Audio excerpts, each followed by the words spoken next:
Hello student, आज हमारी DSSB TGT PGT Hindi की क्लास नंबर 10 है।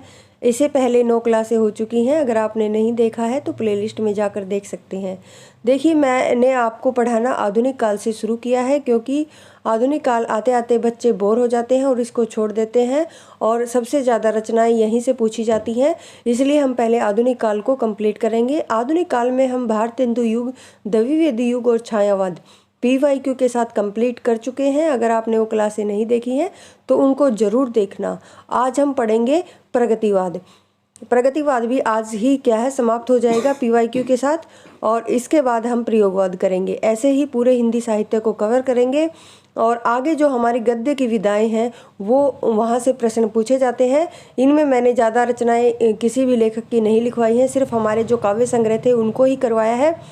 आगे जैसे हमारे रेखा चित्र, संस्मरण, यात्रा वृत्तांत आदि आएंगे तो उनके जैसे जो इम्पोर्टेंट होंगे जिस लेखक के, वही मैं आपको करवाऊंगी। जो पेपर में आएगा सिर्फ उतना ही पढ़ाऊंगी, क्योंकि आज के टाइम में हमारे लिए क्या ज़रूरी है, पढ़ना जितना ज़्यादा ज़रूरी है उससे ज़्यादा ज़रूरी है हमें क्या छोड़ना है। क्योंकि हम अनावश्यक चीज़ें पढ़ते जाते हैं और एग्ज़ाम में वो आती नहीं है, सिर्फ इसलिए हम सिर्फ वो पढ़ेंगे जो हमारे एग्ज़ाम में आएंगी। तो इसी के साथ हम आज की क्लास को शुरू करते हैं। आज हम पढ़ेंगे प्रगतिवाद। चलिए फिर शुरू करते हैं हमारी क्लास को। प्रगतिवाद, देखिए इसका समय 1936 या फिर 1938 से 1943 माना जाता है। कुछ विद्वान 36 मानते हैं, कुछ 38 मानते हैं, इसलिए दोनों को आपको याद रखना है। राजनीति के क्षेत्र में जो विचारधारा साम्यवाद या मार्क्सवाद के नाम से जानी जाती है, साहित्य के क्षेत्र में वही विचारधारा प्रगति नाम से जानी जाती है। किस नाम से? प्रगतिवाद से। प्रगतिवाद को मार्क्सवाद का साहित्यिक संस्करण कहा जाता है। प्रगतिवाद के आदि प्रवर्तक कौन माने जाते हैं? Karl Marx. प्रगतिवाद के प्रवर्तक सुमित्रानंदन पंत को माना जाता है। जबकि प्रगतिवाद के प्रतिनिधि कवि आपसे पूछे जाएंगे तो आप क्या नाम बताएंगे? नागार्जुन। वह काव्यधारा जिसमें शोषकों के प्रति आक्रोश, शोषितों के प्रति सहानुभूति का स्वर पाया जाता है, वह प्रगति नाम से जानी जाती है। कौन सी काव्यधारा? जिसमें शोषकों के प्रति आक्रोश, शोषितों के प्रति सहानुभूति का स्वर पाया जाता है, वो किस नाम से जानी जाती है? प्रगतिवाद से। जिस प्रकार स्थूल के प्रति सूक्ष्म की प्रतिक्रिया था, उसी प्रकार से प्रगतिवाद सूक्ष्म के प्रति स्थूल की प्रक्रिया है। देखिए, छायावाद क्या था? स्थूल के प्रति सूक्ष्म की प्रक्रिया, लेकिन प्रगतिवाद क्या है? सूक्ष्म के प्रति स्थूल की प्रक्रिया।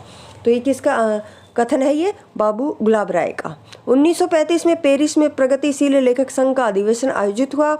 1935 में ही लंदन में मुल्कराज आनंद व सज्जाद जाहिर ने भारतीय प्रगतिशील लेखक संघ का गठन किया। अति महत्वपूर्ण, 1935 में लंदन में मुल्कराज आनंद और सज्जाद जाहिर ने भारतीय प्रगति लेखक संघ का गठन किया। इस संघ का प्रथम अधिवेशन 1936 में हुआ। कहाँ? लखनऊ में। किसकी अध्यक्षता में? मुंशी प्रेमचंद की अध्यक्षता में। ये अति महत्वपूर्ण लाइन है, 2 से 3 इनको अच्छे से याद रखेंगे। पहला अधिवेशन कई बार पूछा जाता है, कब हुआ? 1936 में। कहाँ? लखनऊ में। और किसकी अध्यक्षता में? मुंशी प्रेमचंद की। दूसरा अधिवेशन 1938 में हुआ। पहला 36, दूसरा 1938 में कोलकाता में रविंद्रनाथ ठाकुर की अध्यक्षता में हुआ। प्रगतिशील की झलक सर्वप्रथम निराला की बादल राग, तोड़ती पत्थर, भिक्षुक, दीन, विधवा, कुकुरमुता, ये क्या है? निराला की कविताएं हैं। इनमें प्रगतिवाद की झलक सबसे पहले दिखाई देती है। पंत ने 1936 में युगांत लिखकर छायावादी युग के अंत की घोषणा कर दी। कौन सी रचना? युगांत। और किसकी है ये? पंत की। इसका समय 1936। पंत ने ही 1939 में युगवाणी लिखकर प्रगतिवाद को वाणी दी। देखिए, युगांत है, इससे क्या है? छायावाद का अंत माना जाता है, और युगवाणी से प्रगतिवाद का आरंभ माना जाता है। तो इसलिए पंत ने 1939 में युगवाणी लिखकर प्रगतिवाद को वाणी दी। डॉक्टर नगेंद्र ने प्रगतिवाद का आरंभ 1938 से माना है, जबकि बच्चन सिंह ने 1936 माना है। ये देखिए, रूपम नहीं है, यहाँ पर रूपाब आएगा। रूपाब, हंस, जागरण आदि पत्र पत्रिकाओं में प्रगतिवादी विचारधारा का पोषण किया। कौन सी पत्रिकाओं ने? रूपाब, हंस, जागरण। कौन सी? रूपाब, हंस, जागरण। जबकि अज्ञेय ने विशाल भारत के माध्यम से प्रगतिवाद का विरोध किया। नागार्जुन, केदारनाथ अग्रवाल, त्रिलोचन, शिवमंगल सिंह सुमन आदि प्रगतिवाद के प्रमुख कवि हैं। अति महत्वपूर्ण यहाँ से भी प्रश्न पूछा जाता है कि कौन सा प्रगतिवादी कवि नहीं है, तो 3 ये नाम दे दिए जाते हैं, कोई और दे दिया जाता है, तो इसलिए आपको इन चारों का नाम अच्छे से याद होना चाहिए। नागार्जुन, केदारनाथ अग्रवाल, त्रिलोचन, शिवमंगल सिंह सुमन। नागार्जुन के बारे में पढ़ते हैं। 1911 ईस्वी में इनका जन्म हुआ। वास्तविक नाम वेदनाथ मिश्र है। बचपन का नाम ढक्कन है। मैथिली भाषा में यात्री उपनाम से लिखा करते थे। मैथिली भाषा में किस नाम से? यात्री उपनाम से। जबकि हिंदी में नागार्जुन नाम से काव्य रचनाएं करते थे। कौन? नागार्जुन। ये देखिए, ये लाइन नीचे दी गई है। और 1936 में जाकर बौद्ध बौद्ध ग्रहण कर लिया था। किसने? नागार्जुन ने 1936 में श्रीलंका जाकर बौद्ध ग्रहण कर लिया था। आगे देखिए, हिंदी में नागार्जुन नाम से काव्य रचनाएं करते थे, ये मैंने आपसे बता दिया है। आगे दीपक और विश्वबंधु का संपादन किया। कौन सी पत्र ये है? पत्र दीपक और विश्वबंधु का संपादन किसने किया? नागार्जुन ने। जबरदस्त व्यंग्यकार होने के कारण इन्हें आधुनिक युग का कबीर कहा जाता है। किनको? नागार्जुन को। आधुनिक काल के एकमात्र कवि है कौन? नागार्जुन, जिनकी रचनाएं गांव की चौपाल से लेकर साहित्य समाज तक समान रूप से लोकप्रिय है। लोक जीवन के कवि व कथाकार कहे जाते हैं। कौन? हमारे नागार्जुन। इनकी जो काव्य कृतियां हैं अति महत्वपूर्ण हैं। देखिए, आप इनकी जो रचनाएं हैं इनको एक ट्रिक बनाकर याद रखेंगे तो एक दूसरे में मिक्स होने नहीं होती, जिससे आप आसानी से निकाल पाएंगे। तो अपनी कोई भी एक ट्रिक बनाकर इनको याद कर सकते हैं।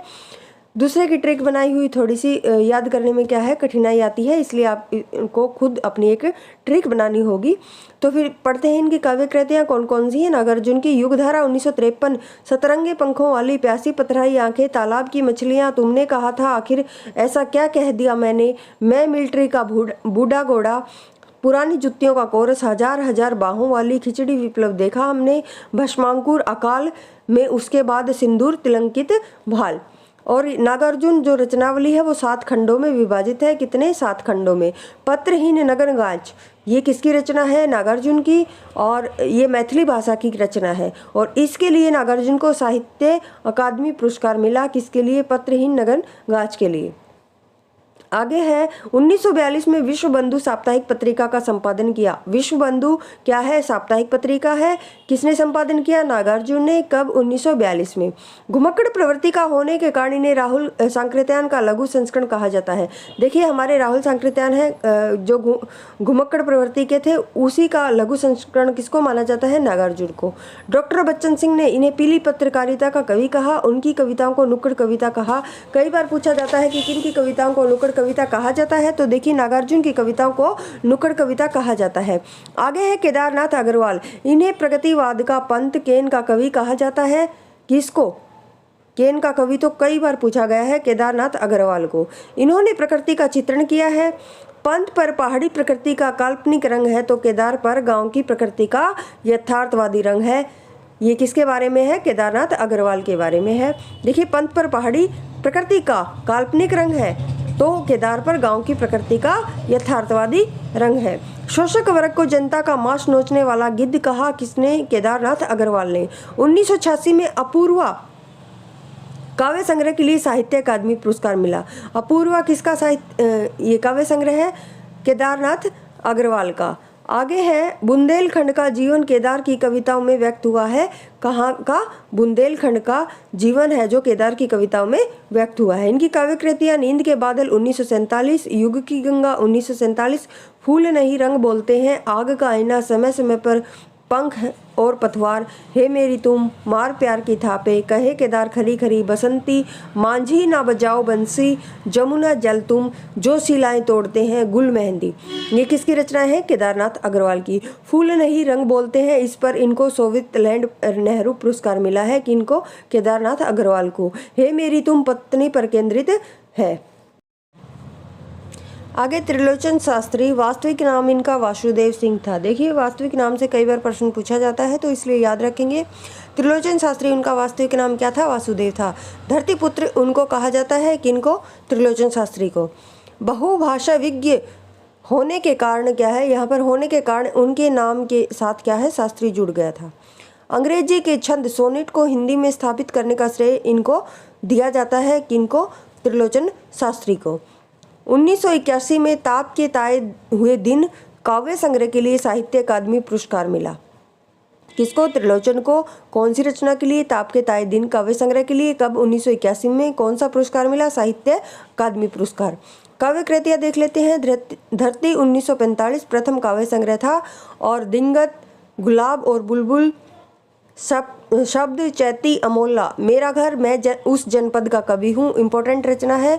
जीने की कला, सबका अपना अपना आकाश, ये किसकी रचना है? त्रिलोचन शास्त्री की। आगे है शिवमंगल सिंह सुमन, हम पंछी उन्मुक्त गगन के, इनकी एक कविता है जो हमारी एनसीईआरटी में है।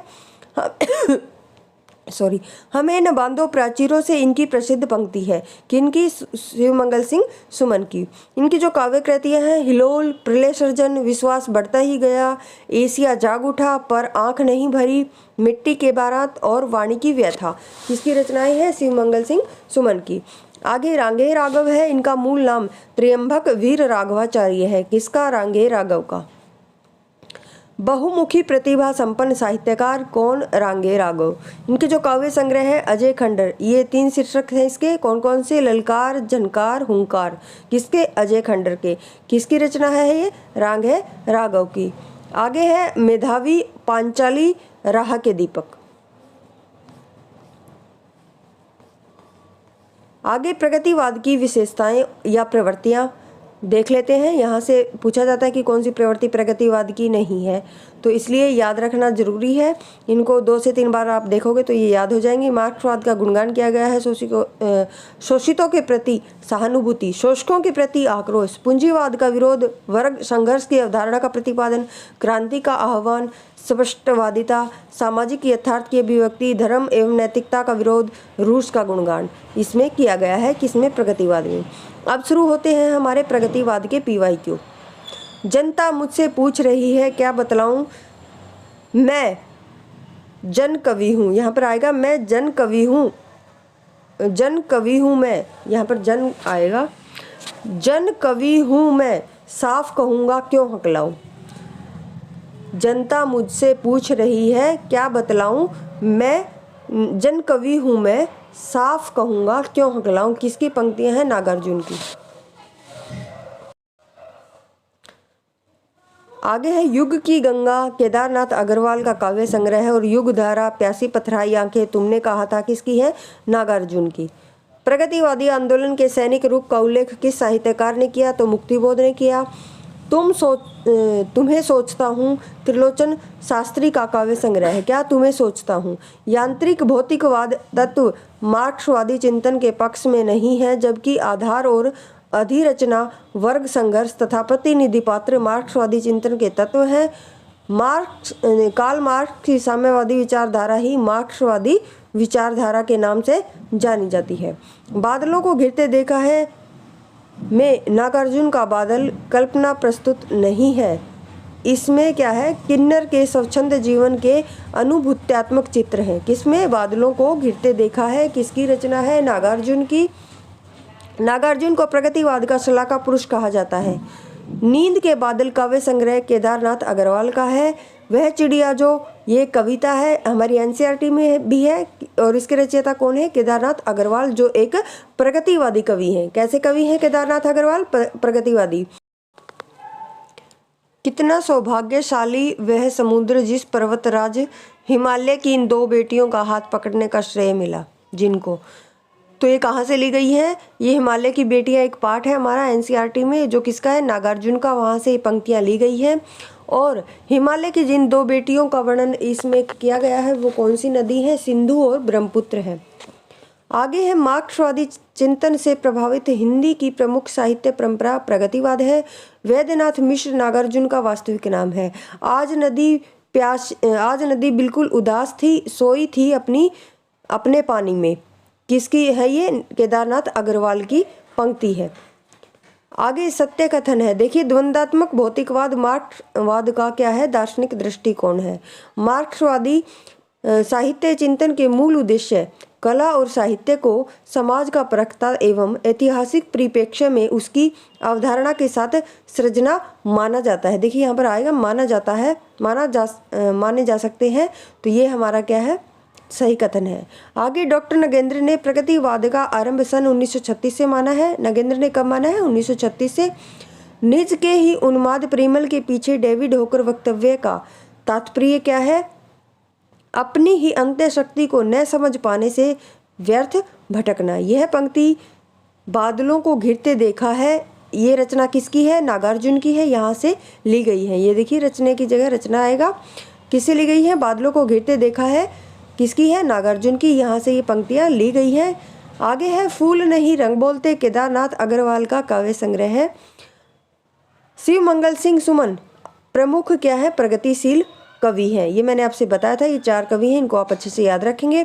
प्रगतिशील कविता में पूंजीवाद और पूंजीपतियों के प्रति प्रबल आक्रोश है। सर्वहारा के प्रति प्रगतिशील कवियों की पूर्ण सहानुभूति है। नागार्जुन की रचना युगधारा है, त्रिलोचन शास्त्री की रचना धरती है और केदारनाथ अग्रवाल की रचना युग की गंगा है। ये देखिए कई बार पूछी जाती है, ये युग की गंगा, युगधारा, इनको आप अच्छे से याद रखेंगे। प्रयोगवाद के बाद हिंदी कविता की नवीन धारा विकसित हुई, उसका क्या नाम है? नई कविता। प्रयोगवाद के बाद जो हमारी नई धारा आई उसका क्या नाम है? नई कविता। न कोई छोटा है न कोई बड़ा, न कोई छोटा है न कोई बड़ा, मेरे लिए हर आदमी एक जोड़ी जूता है। ये पंक्तियां हैं किसकी? धूमिल की प्रसिद्ध पंक्तियां हैं। किस प्रगतिवादी कवि ने सीता पर खंड काव्य की रचना की है? तो देखिए नागार्जुन ने सीता पर भूमिजा नाम से खंड काव्य की रचना की है। नागार्जुन कैसे थे? हमारे प्रगतिवादी कवि थे। और कौन सा खंड काव्य लिखा? भूमिजा। किस पर? सीता पर। प्रगतिवाद में निम्न वर्ग के जीवन चित्रण की प्रधानता दी गई है, जबकि प्रयोगवाद में क्या है? मध्यम वर्गीय समाज के चित्रण को। प्रगतिवाद में कौन से वर्ग को? निम्न वर्ग के जीवन चित्रण को क्या है? प्रधानता दी गई है, जबकि प्रयोगवाद में मध्यम वर्गीय समाज के चित्रण को। प्रगतिवादी साहित्य उसे माना जाता है जो सामाजिक यथार्थ की अभिव्यक्ति को उद्देश्य मानकर लिखा गया हो, द्वंदात्मक भौतिकवाद की प्रेरणा से लिखा गया हो। हजार बाहों वाली पुरानी जुत्तियों का कोर्स, खिचड़ी विप्लव देखा हमने, नागार्जुन की रचनाएं हैं। ये इंपॉर्टेंट रचनाएं जो बार बार पूछी जाती हैं। प्रगतिशील लेखक संघ का प्रथम अधिवेशन 1936 में हुआ। मैंने आपसे बताया था कहाँ हुआ था? लखनऊ में। किसकी अध्यक्षता में? प्रेमचंद की अध्यक्षता में। मनोरंजन के कई और साधन निकल आएंगे तभी व्यभिचार घटेगा, यह कथन किसका है? नागार्जुन का। प्रगतिवाद को वर्ग संघर्ष की प्रेरणा कार्ल मार्क्स से मिली। हिंदी में प्रगतिवाद का आरंभ 1936 से हुआ। बसंती हवा के रचयिता कौन है? केदारनाथ अग्रवाल। मैंने पीछे भी बताया था बसंती हवा के रचयिता कौन है? केदारनाथ अग्रवाल। राम कथा पर आधारित काव्य भूमिजा किसका है? नागार्जुन का है। प्रगतिवाद साहित्य को स्वउद्देश्य मानता है। स्वउद्देश्यता का अर्थ है किसी विशेष अभिप्राय से, किसी विषय दृष्टि से कल की रचना करना। प्रगतिवादी जो कविता के प्रतीक, शब्द, मुहावरे, चित्र, यह सब नवजीवन के क्या है? नवजीवन के बीच से लिए गए हैं। प्रगतिवादी कवि रांघे राघव ने अजय खंडर, मेधावी और पांचाली की रचना की है। प्रमुख 3 प्रगतिवादी कवि कौन कौन है? रामविलास शर्मा, नागार्जुन, त्रिलोचन। मांझी ना बजाओ बंसी किसकी है? केदारनाथ अग्रवाल की कविता है। प्रगतिशील लेखक संघ का प्रथम अधिवेशन लखनऊ में हुआ था। देखिए प्रश्न आ गया है। हिंदी में सोनेट का सर्वप्रथम त्रिलोचन शास्त्री ने किया था। सोनेट का प्रयोग किसने किया था? त्रिलोचन शास्त्री ने। प्रगतिशील लेखक संघ के प्रथम अधिवेशन के अध्यक्ष प्रेमचंद जी थे। अबे सुन बे गुलाब,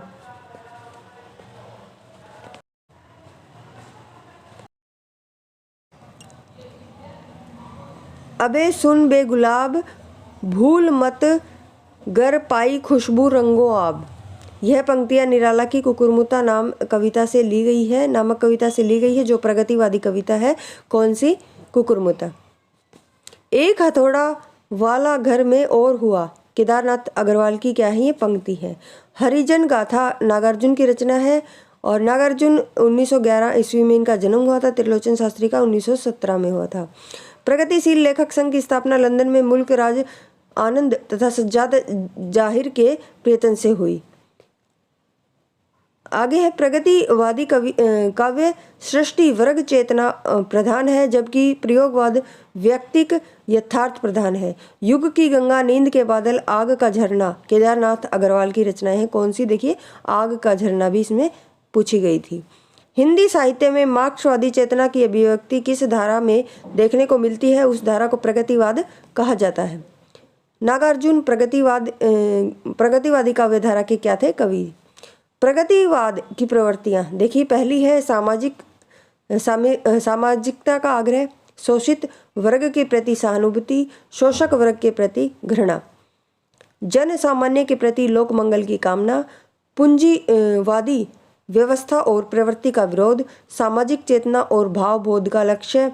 प्रगतिवाद का दार्शनिक आधार साम्यवाद है, जो मार्क्सवाद की देन है। केदारनाथ सिंह को मार्क्सवादी चेतना का कवि कहा जाता है। नागार्जुन विशुद्ध राष्ट्रीय भावधारा के कवि नहीं, बल्कि प्रगतिवादी विचारधारा के साथ साथ राजनीतिक कवि भी माने जाते हैं। देखिए, राजनैतिक आएगा यहाँ पर, राजनीतिक नहीं आएगा, राजनैतिक शुद्ध शब्द है, तो यहाँ पर राजनीतिक कवि माने जाते हैं। कौन? नागार्जुन। तो ये था हमारा प्रगतिवाद। कल हम प्रयोगवाद करेंगे। आपको ये क्लास कैसी लगती है कमेंट करके मुझे ज़रूर बताएं। चैनल को शेयर और सब्सक्राइब जरूर करें। धन्यवाद।